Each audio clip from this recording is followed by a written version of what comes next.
Sekarang tentang ma yakhruju bi ta'rifil adli wa istiratid dhabti.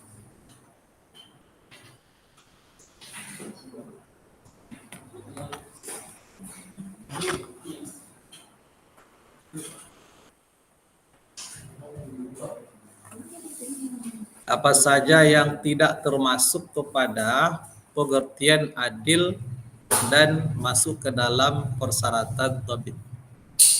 Ya, kalau hal-hal berikut ini ada pada diri seseorang perawi atau perkara-perkara berikut ini tidak masuk kepada pengertian adil dan juga tidak termasuk kepada persyaratan dhabit.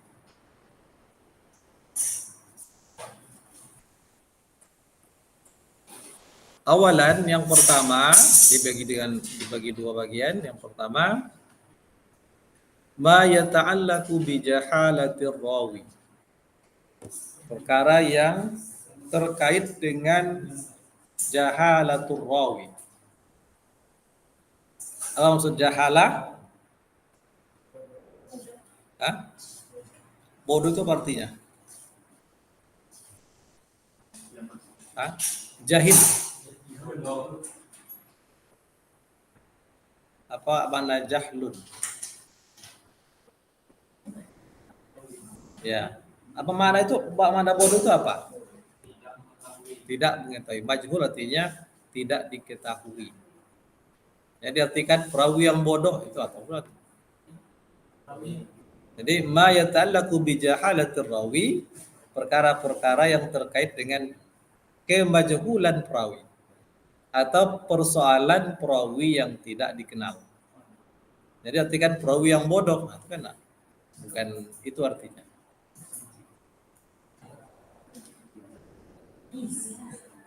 Yang pertama itu masalah al-mubham.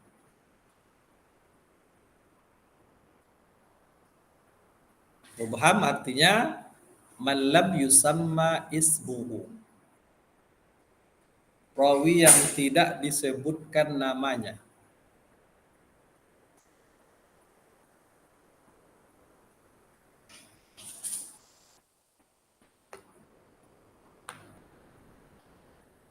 Tidak disebut nama, itu makna daripada kata mubham atau perawi yang memang tidak dikenal.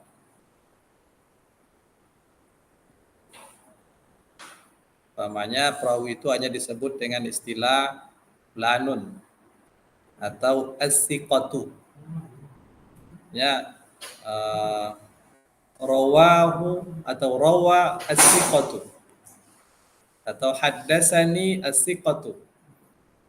Artinya haddasani as-siqatu, telah menceritakan kepadaku seorang perawi yang siqah. Tapi siapa perawi yang siqah itu tidak disebut.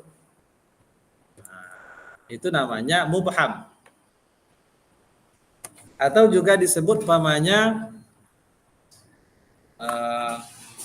rijalun min ashabi fulan.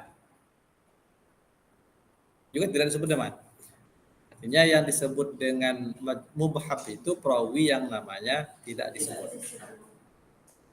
Jadi mubham bagian daripada majhul.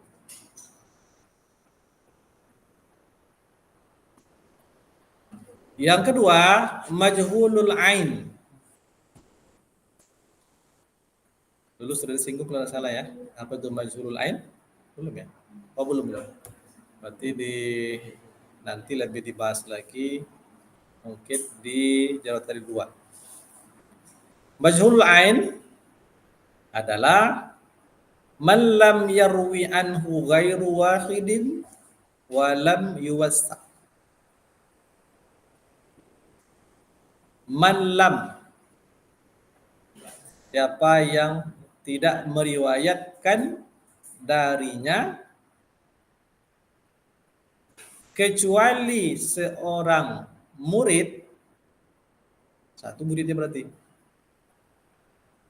walam yuwassa, tapi tak ada yang menilai dia sebagai orang yang siqah atau tidak ada penilaian tentang pribadinya. Kalau begitu, perawi itu muridnya hanya satu. Apakah nama disebut? Disebut. Dia hanya memberikan hadis kepada satu orang saja. Namanya disebut, tapi tidak ada penilaian jarah dan ta'dil untuk dirinya oleh para ulama kritikus hadis. Itu majhul ain. Ainnya itu dirinya yang tidak dikenal. Hanya satu orang saja. Itu majhul ain. Bagian daripada jahalatul rawi. Kemudian yang ketiga, majhulul hal.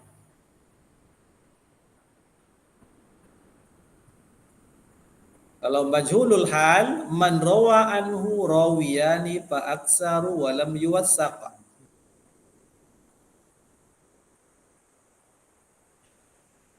Seseorang yang meriwayatkan hadis darinya dua orang atau lebih, tapi juga tidak ada penilaian kesikohan. Bedanya, yang pertama muridnya satu, yang majhul hal muridnya dua atau lebih, sama-sama tidak ada penilaian kesikohan. Jadi tiga bentuk itu jahalatul rawi. Yang pertama mubham, orang yang tidak disebut namanya. Yang kedua majhulul hal, murid hanya satu, tidak ada penilaian terhadap dirinya.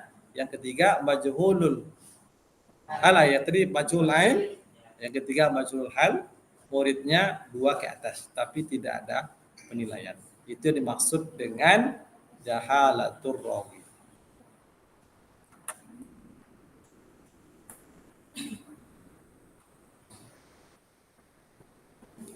Kenapa mereka dibilang atau dikatakan sebagai perawi yang majhul?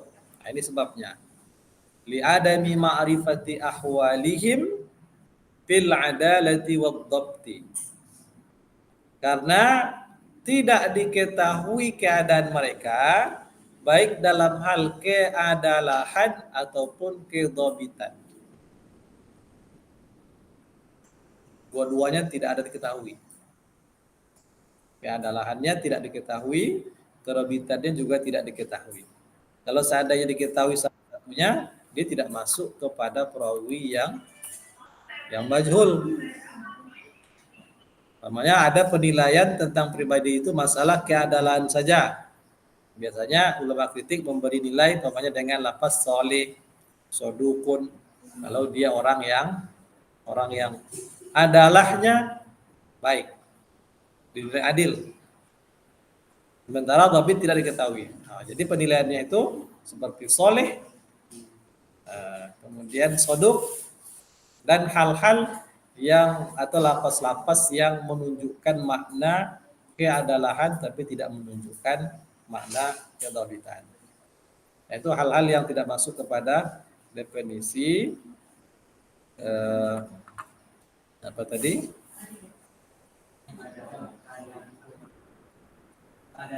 Adalah. Ya, yang terkait dengan kemajulan perawi. Yang kedua, ma yakhruju bi ta'rifil adli. Perkara yang tak masuk kepada definisi adil.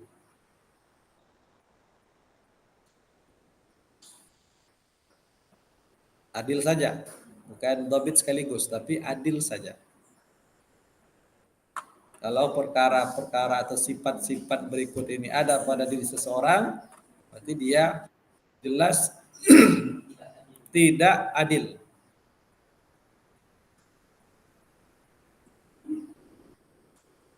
Yang pertama apa?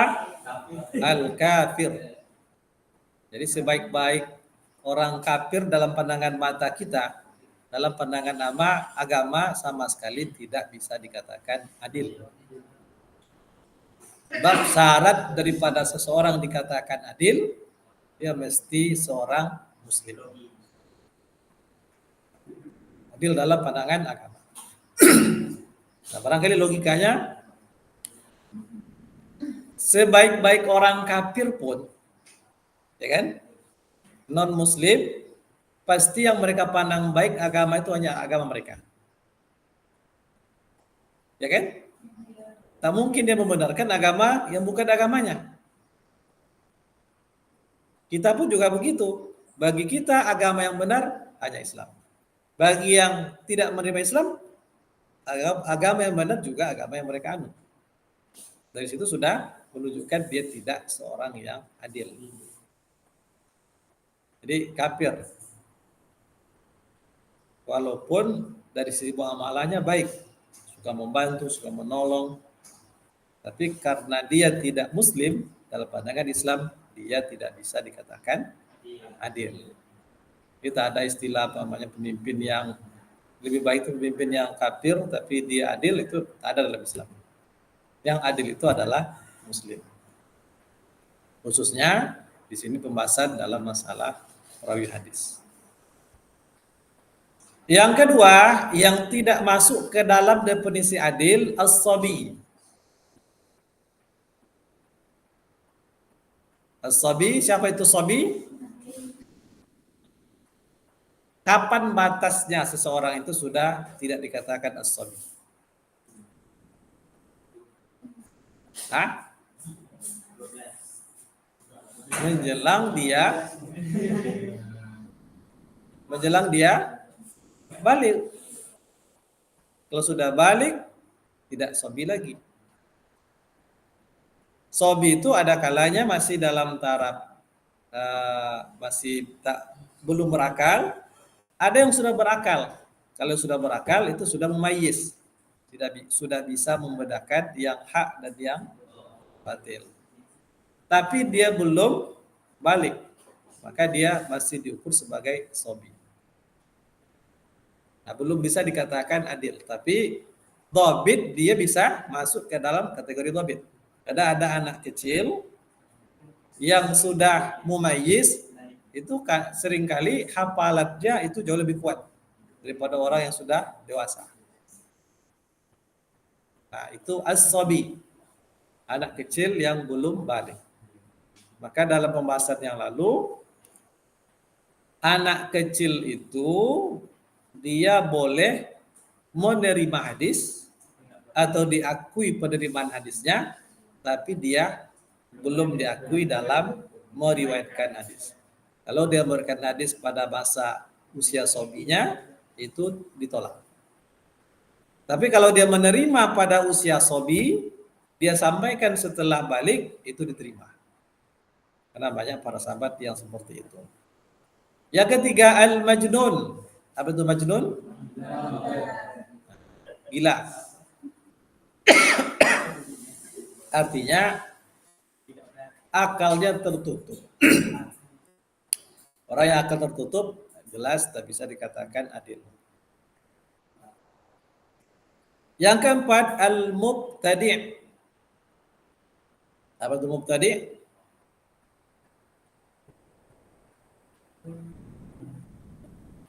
Nah, di sini definisinya man i'taqada ma lam yakun ma'rufan ala ahdin nabi sallallahu alaihi wasallam mimma lam yakun alaihi amruhu wala ashabu. Itu definisi bid'ah atau ahli bid'ah, mubtadi'. Man i'taqada, apa itu? Seorang yang beriktikad atau memiliki keyakinan yang tidak dikenal pada masa Nabi Sallallahu Alaihi Wasallam. Nah, tidak dikenal pada masa Nabi Sallallahu Alaihi Wasallam, yang termasuk kepada perkara yang tidak ada dalam perintahnya. Tak masuk ke dalam perkara yang diperintahkan.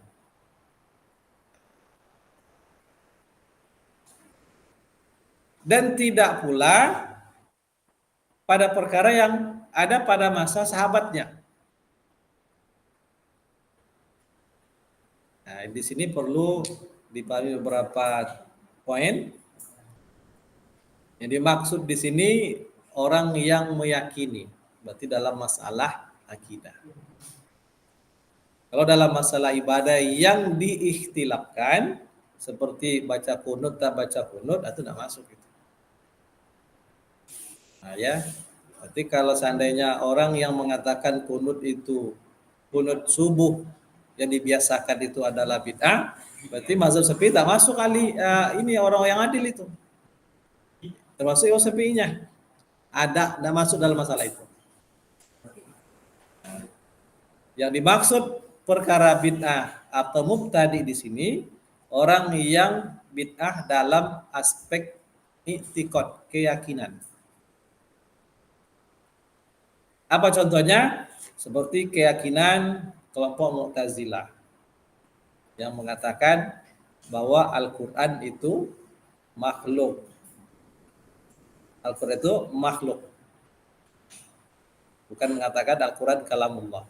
Itu panjang perbedaan pergolakannya dulu. Sampai-sampai Imam Ahmad bin Hanbal dia pernah dipenjara selama 28 bulan. Apa sebab? Dia tidak mau mengakui kalau Al-Qur'an itu makhluk. Nah, 28 bulan disiksa di penjara. Begitu teguhnya pendirian dia. Padahal bisa saja dia namanya pura-pura mengaku supaya bebas dari penjara, tapi dia tak mau. Memilih penjara walaupun disiksa lebih baik bagi dia daripada mengatakan Al-Qur'an adalah makhluk. Apa sebab? Kalau dia umpamanya bertakiyah, menyembunyikan pemahamannya, sekian ribu murid-muridnya akan sesat karena sikapnya. Biarlah dia disiksa di penjara 28 bulan. Itulah keteguhan ulama. Tak takut kecuali hanya kepada Allah. Jadi dalam masalah amalia dan masuk. Kalau Mu'tazilah ada kebid'ahan seperti mengatakan Al-Qur'an adalah makhluk. Kemudian ada lagi akidah Mu'tazilah itu al-manzilah bainal manzilatain. Dua posisi di antara dua tempat di akhirat kelak. Padahal dalam keyakinan Sunnah wal Jamaah di akhirat hanya dua, surga dan neraka. Bagi dia ada di tengah-tengah. Atau kebid'ahan kelompok Khawarij. Apa kebid'ahannya? Mereka mengkafirkan pelaku dosa besar. Padahal pelaku dosa besar selain syirik itu tidak kafir. Karena ada hadis ketika ini riwayat Imam Al-Bukhari dari dari Ubaidah bin As-Samit. Ketika di Madinah, dia salah seorang pembesar Madinah, dan itu pada perjanjian Aqabah. Pada perjanjian Aqabah itu Nabi berbaiat, para sahabat berbaiat dengan Nabi beberapa hal. Di antaranya tidak menyekutukan Allah, kemudian tidak mencuri, tidak berzina, tidak membunuh anak, tidak menyebarkan berita bohong. Itu dibaiat oleh Nabi. Setelah dibaiat, dalam hadis itu sebutkan siapa yang melanggar perjanjian ini, lalu Allah hukum dia di dunia, maka hukuman dunia itu menjadi kafarat baginya. Dia tidak akan menerima hukuman akhirat lagi. Tapi siapa yang melanggar perjanjian dengan Rasulullah itu, lalu Allah tidak hukum dia di dunia. Maka jika Allah ingin, Allah memaafkan. Tapi jika Allah ingin, Allah akan mengazab dia. Ini artinya pelaku dosa besar terserah di akhirat kepada Allah. Kalau Allah memaafkan, itu hak Allah. Kalau Allah menyiksa dia, itu hak Allah. Dalam hadis itu tidak dikatakan sebagai kafir. Sekarang Khawarij mengatakan pelaku dosa besar kafir. Berarti itu keyakinan bid'ah. Jadi bukan dalam masalah furu'iyah. Banyak itu kan, masalah kunut subuh. Sampai sekarang mengatakan Maulid Nabi bid'ah. Nah, tidak masuk itu. Apalagi? Hah? Nah, itu masalah yang dipersisikan, masalah pura-pura agama tidak masuk. Yang masuk dalam kategori ini persoalan i'tikad. Atau kalaupun selain daripada i'tikad, kalau melakukan perkara yang disepakati kebid'ahannya itu ya. Baik, itu yang keempat. Yang kelima, al-fasiq. Siapa itu? Man urifa birtikabi kabiratin au bi israri ala saghiratin. Apa itu? Siapa yang dikenal atau diketahui melakukan dosa besar walaupun sekali saja atau satu dosa besar saja. Namanya dia ahli ghibah, suka menggibah orang. Ya, tapi dia tidak bertobat. Dosa besar cuma satu itu sudah masuk. Dia fasik. Atau berketerusan melakukan dosa kecil.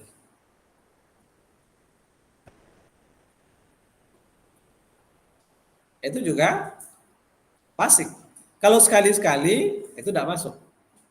Karena sekali-sekali itu dosanya akan terampuni oleh sholat 5 waktu yang dia lakukan. Tapi bukan berarti sekali-sekali dosa kecil boleh, bukan begitu. Yang nama dosa tetap dilarang. Dosa mata, dosa pendengaran, dosa lidah, apalagi yang sifatnya dosa kecil. Jadi berketerusan dalam melakukan dosa kecil itu adalah fasik. Atau dia melakukan dosa besar. Walaupun sekali, satu bentuk dosa besar, tapi dia tidak bertobat. Kalau bertobat nanti ada pembahasan tersendiri. Bagaimana hukum periwayatan perawi yang melakukan dosa besar, tapi dia sudah bertobat. Nah, ada beda pendapat ulama. Tapi Imam Nawawi berpendapat kalau sudah bertaubat maka periwayatnya tetap diterima. Apa sebab? Karena ada hadis mengatakan at-taibu minaz zambi kaman la zambalah. Orang yang bertobat dari satu dosa sama seperti orang yang tidak berdosa. Kalau begitu Allah saja memaafkan dia. Kenapa kita tidak menerima riwayatnya? Kira begitu. Yang keenam, al-muttahim bil kizbi. Apa itu?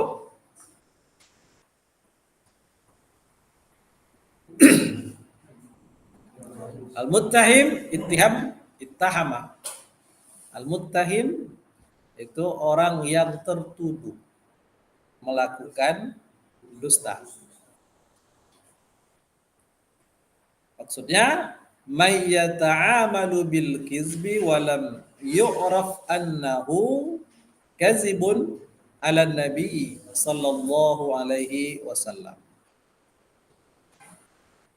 May yata'amal, bermuamalah atau banyak melakukan dalam kehidupan sehari-hari, dia melakukan dusta, berbohong sering, tapi tidak pernah diketahui dia berdusta atas nama Nabi. Kalau dalam kehidupan sehari-hari biasa aja dusta itu bagi dia, berbohong biasa aja, itu sudah menjadi makanannya.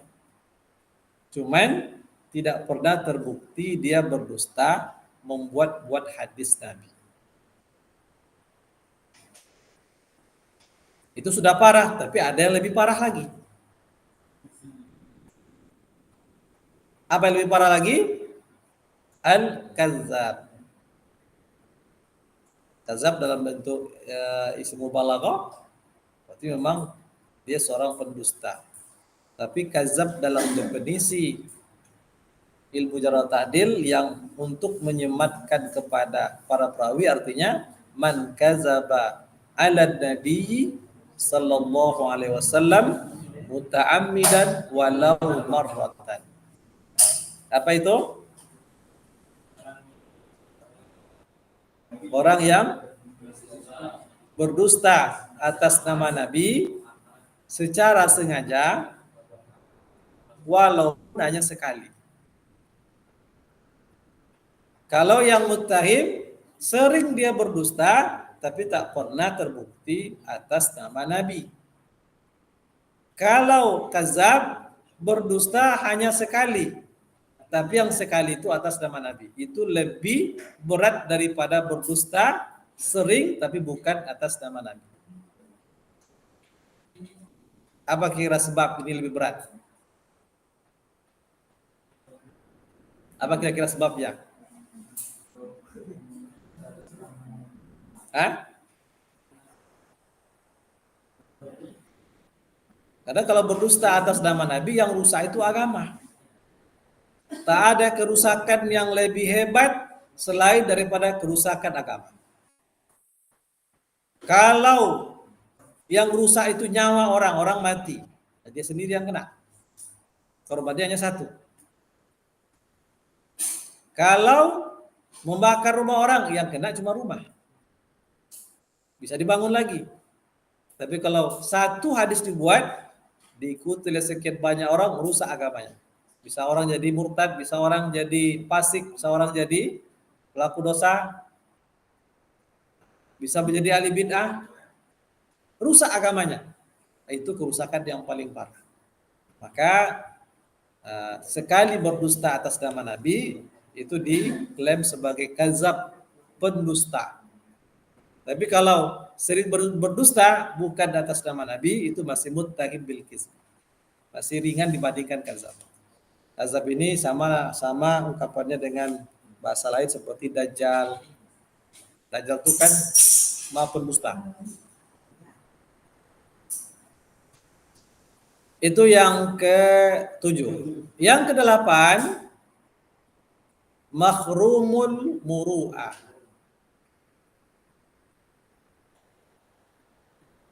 Wa qad kharajal awwalu li kufrihi.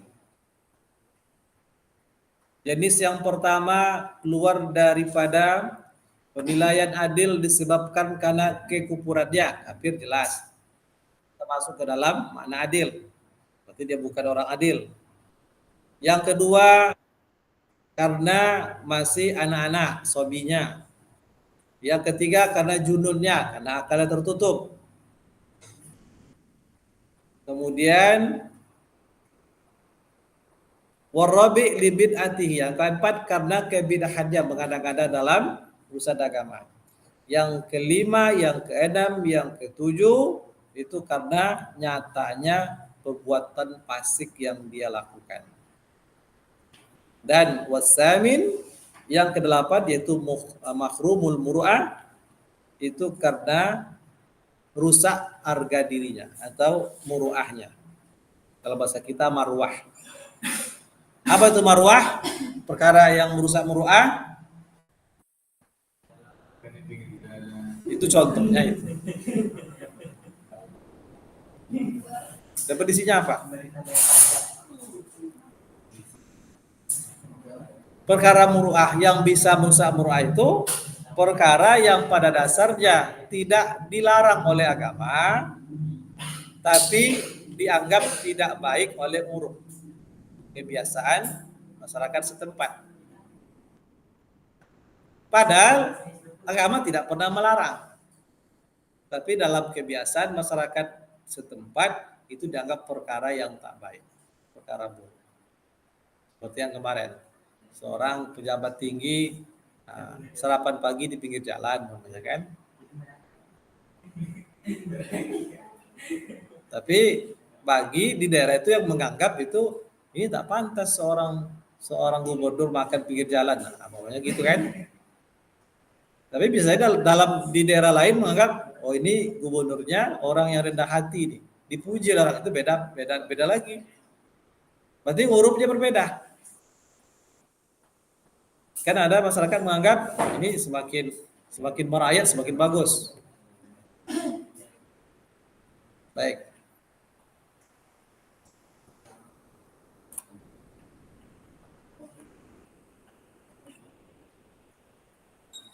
Sekarang yang kedua, yang ketiga.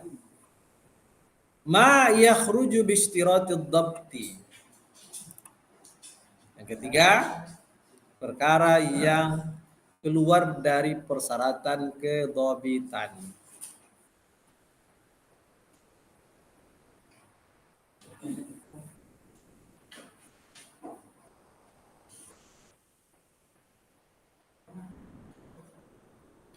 Yang pertama, kasratul wahmi. Banyak melakukan kewahaman. Kewahaman, waham. Waham itu bisa berarti kesalahan. Sesuatu yang tak benar. Jadi definisi di sini, antak sura minar rawi ar-riwayatu ala sabilit tawahumi wa yasilal isnada al-mursal wa yarfa'ul asar al-mawqufa wa nahwa zalika. Wa nahwi zalika. Maksud dari kasratul wahab itu seorang perawi yang banyak melakukan periwayatan yang salah.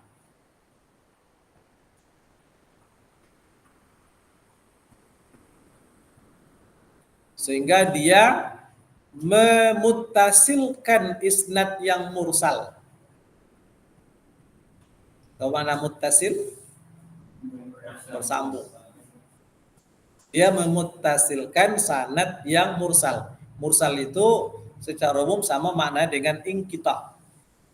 Hadis munqati, hadis yang pada sanadnya terjadi keterputusan pada tingkat mana saja dan berapa tingkat manapun. Itu munqati. Jadi munqati itu sangat umum.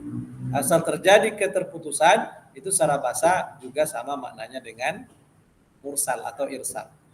Tapi secara definitif istilah hadis mursal itu dipakai untuk makna hadis yang diriwayatkan oleh seorang tabi'in langsung dia sandarkan kepada Nabi. Padahal dia tak pernah berjumpa dengan Nabi. Dia tidak sebutkan sahabat yang meriwayatkan hadis kepadanya. Dia langsung sandarkan kepada Nabi. Ini namanya hadis mursal. Nah, jadi dalam hal ini banyak melakukan kesalahan seperti memursalkan hadis yang sebetulnya memuttasilkan hadis yang sebetulnya mursal atau terputus.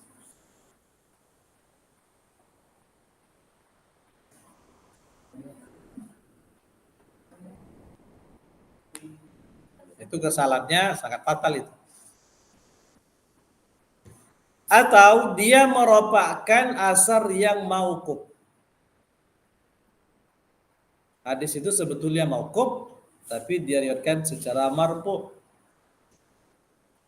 Apa beda mauquf dengan marfu? Hah? Mauquf? Apa itu mauquf?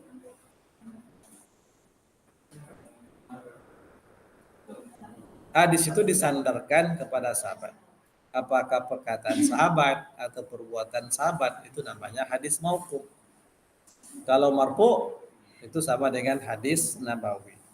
Sumber penyandarannya adalah kepada Nabi Sallallahu Alaihi Wasallam, baik perkataan, perbuatan ataupun ketetapan Nabi. Jadi itu dia banyak, bukan sekali-sekali. Kalau sekali-sekali mungkin itu masih bisa dimaafkan, tapi di sini kasrah banyak melakukan kesalahan. Yang kedua yang tak masuk kepada persyaratan dhabit, kasratu mukhalafatir rawi liman huwa awsaku minhu aw li jam'in minas siqat. Apa artinya? Kasrah mukhalafah. Banyak mukhalafah. Coba artikan dengan bahasa masdarnya dari wazannya apa? Lil musarokah. Banyak dia penyalahan atau banyak menyalahi atau seorang perawi yang banyak menyalahi perawi yang lebih sikoh daripada dia. atau sekumpulan orang-orang yang sikoh. Walaupun dia sebetulnya juga secara umum dinilai sikoh, tapi dia banyak menyalahi orang atau perawi yang lebih sikoh daripadanya, atau menyalahi orang sikoh yang banyak, sekumpulan orang sikoh.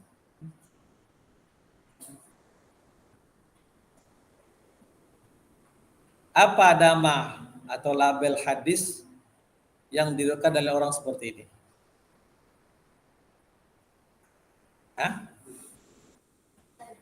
Hadis? Hadis? Hah? Hadis? Saz. Saz itu hadis yang diriwayatkan oleh seorang perawi yang sikoh menyalahi periwayatan orang yang lebih sikoh atau orang banyak yang sikoh. Dia sikoh, tapi periwayatannya menyalahi periwayatan orang yang lebih sikoh atau orang banyak. Itu hadisnya saz. Jadi dia sikoh menyalahi periwayatan orang lebih sikoh atau orang banyak, namanya saz. Tapi kalau perawi yang dhaif menyalahi periwayatan orang yang sikoh, apa namanya? Hadis? Hah? Hadis mungkar. Jadi kakaknya saz, kakaknya lebih kuat. Adiknya mungkar. Kakak beradik ini. Sifatnya kedua-duanya sama-sama menyalahi riwayat atau periwayatan orang yang lebih sikoh. Hanya bedanya dia sikoh namanya saz. Dia dhaif namanya mungkar. Dia kakak beradik kira-kira.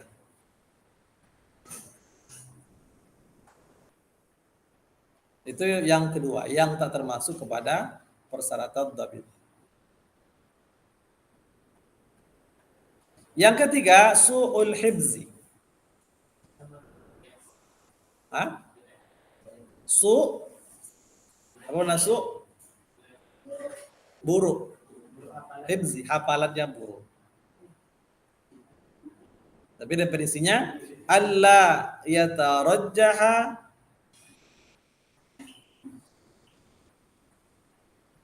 janibu isabatir rawi ala janibi khata'ihi. Itu ciri orang yang buruk hafalannya. Alla yatarajjaha janibu isabatir rawi ala janibi khata'ihi bal yatasawil ihtimalan. Artinya itu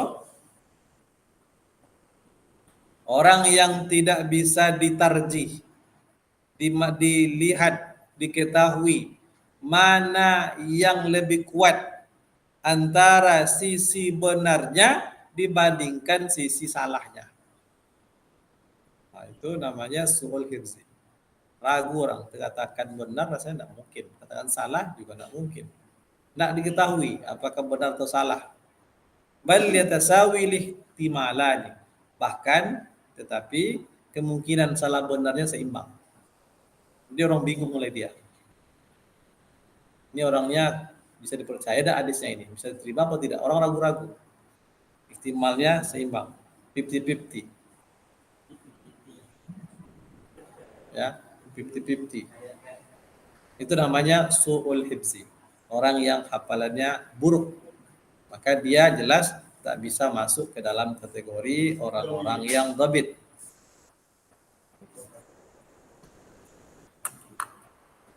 Yang keempat, syiddatul ghuflah. Alla yakuna ladai rawi minal yaqadi wal itqani ma yumayyizu bihi as-sawaba minal khata'i fi marwiyatihi. Apa artinya? Bersangatan kelalaiannya. Susah fokus. Kan banyak orang gagal fokus. Susah tuh fokus untuk melihat, mempelajari sesuatu hal. Atau pikiran tak kemana-mana. badannya di sini tapi pikiran tak kemana. Atau dia sedang menerima hadis, ada hal lain yang banyak mengganggu yang tak bisa dia buat fokus.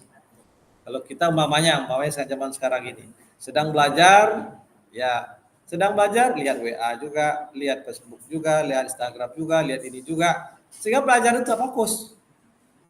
Nah, kalau seperti itu tak bisa dialih hadis ini, proyek hadis. Karena siddatul hublah.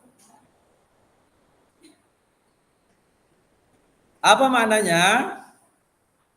Seseorang perawi yang tidak memiliki yaqzah. Yaqzah itu kesadaran penuh, fokus yang kuat. Itu saat menerima dan saat menyampaikan hadis. Tak pernah tidak memiliki yaqzah. Yaqzah. Kesadaran yang penuh. Fokus yang sempurna. Tapi orangnya tidak fokus. Wal itqan, dan tidak memiliki sifat profesional.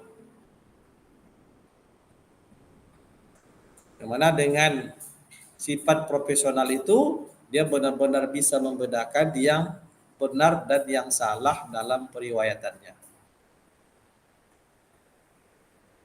Itu namanya siddatul ghuflah. Siddatul ghuflah. Jadi dia tidak punya fokus, tidak profesional membedakan dalam periwayatannya. Yang penting catat aja, tapi dia tidak begitu fokus dan tidak begitu bisa membedakan yang benar atau yang salah dalam catat atau dalam hafalannya. Itu namanya siddatul ghuflah. Jadi kalau ada yang sedang kuliah banyak main HP, dia lihat ini itu tanda siddatul ghuflah. Ya. Makanya HP itu matikan atau dijauhkan, silent kan, fokus biar bisa fokus. Kalau tidak dilatih nanti bisa kehilangan fokus. Bukan hanya dalam belajar, pada yang lain itu juga. Kadang sedang bercerita dengan orang dia tak fokus. Dia sudah kehilangan fokus, itu bahaya itu. Yang kelima, fuhsyul ghalat. Fuhsy itu secara bahasa artinya keji. Sudah sangat parah.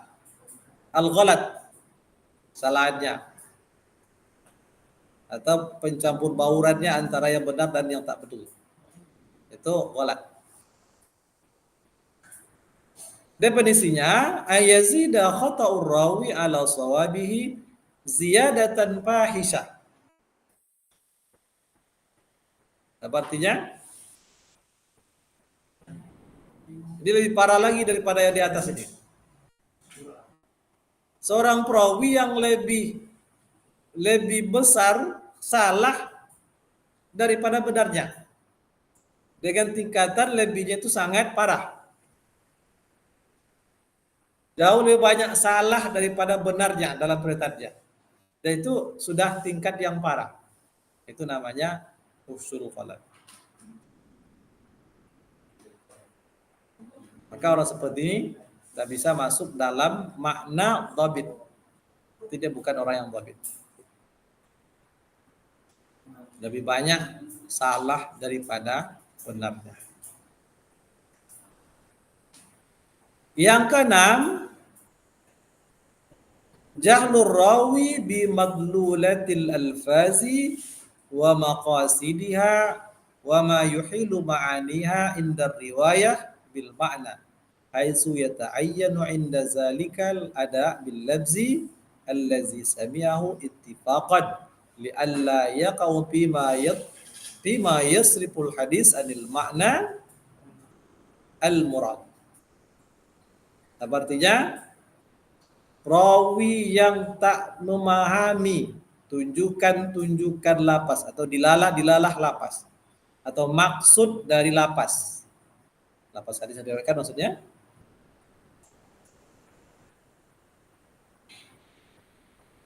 jadi seorang perawi yang tidak mengetahui dilalah alfaz atau maksud dari lapas atau makna yang mustahil ada pada lapas, pada hadis.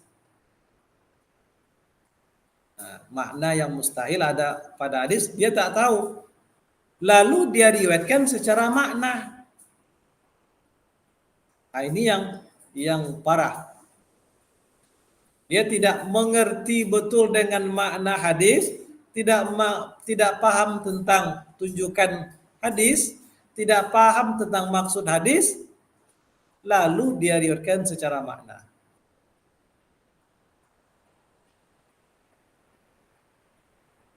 Dan itu diketahui ketika dia menyampaikan lafaz hadis itu, kemudian secara ittifaq menyalahi perkataan orang yang lain. Artinya lafaz hadis yang diriwayatkan itu menyalahi makna daripada hadis itu. Itu diketahui dengan riwayat-riwayat yang lain. Itu perawi yang seperti ini, itu namanya jahlur rawi. Atau perawi yang tidak mengerti tentang dilalah lafaz maksudnya dan makna yang mustahil ada pada hadis itu. Makanya salah satu syarat perawi diterima periwayataannya secara makna, salah satu syaratnya adalah wajib memahami makna hadis, dilalahnya dan makna yang mustahil masuk pada hadis. Dia paham. Kalau tak paham, maka tidak boleh memberikan hadis bil makna. Dia hanya boleh memberikan hadis bil lafzi. Nah, itu.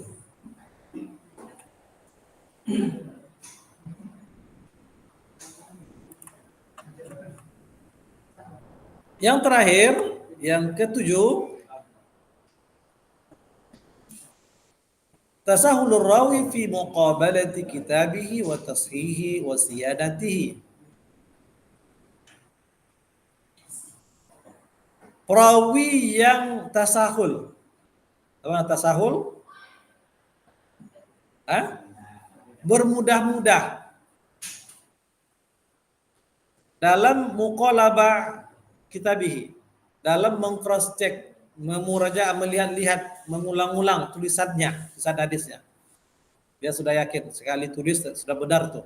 Nah, tak pernah dikonfirmasi dengan tulisan yang lain, dengan perawi lain, periwayatannya yang sudah dia tulis. Hanya antum sama menulis ini. Hanya melalui pendengaran, sekali tulis sudah yakin dia benar. Tapi tidak peduli lagi untuk meng-cross check, untuk membenarkan. Kan seharusnya setelah dia tulis, lihat catatan kawannya. Sama enggak kira-kira? Apa bedanya? Di mana letak kesalahannya? Nah, dia tak pernah melakukan itu. Jadi dianggap perkara ini perkara yang tidak perlu. Itu namanya tasahul. Ya, dia sepelekan. Atau dia sepele dalam menjaga tulisannya. Sembarang letak. Atau dalam menjaga itu dia tidak terlalu menjaga. Itu yang disebut, itu masuk ke dalam perawi yang tidak bisa masuk ke dalam makna dhabit.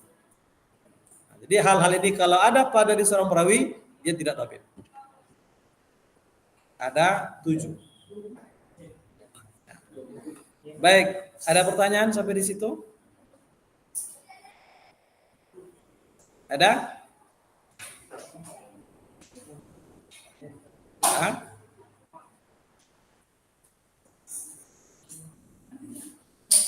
Ada? Atau karena puasa? Baik, kalau tak ada, kita cukupkan sampai di sini dan kita tutup dengan salam. Alhamdulillah.